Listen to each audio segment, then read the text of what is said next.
दुसरी आपली समस्या आहे की माझा वाटेगाव मतदारसंघ प्रामुख्याने खेडेगावातला आहे आणि तिथं शेतकरी वर्ग जास्त आहे आणि शेतीमध्ये ह्याचं आता बिबट्याचं वगैरे तर तुम्ही बघतायच, जिकडे तिकडे आपण घटना बघतोय किंवा जिकडे तिकडे बिबट्याचा वावर बघतोय.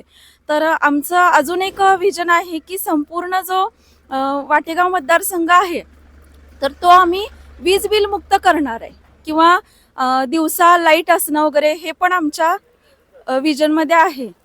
तिसरी गोष्ट की आता तुम्ही जर बघितलं तर भाऊंच्या फंडातनच इकडचे आता प्रत्येक व्यक्ती आम्हाला सांगते की गाडी आमच्या दारापर्यंत येते.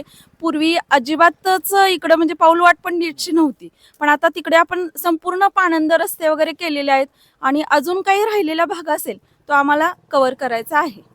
आता हा ग्रामीण भाग आहे. आपण आता आपल्याला शिवकन्या म्हणून संबोधलं जातं. ग्रामीण भागातल्या महिलांसाठी अजून काय नेमकं करणं गरजेचं आहे, कारण महिला अजून चूल आणि मूल या ठिकाणी अडकून पडलेले आहेत.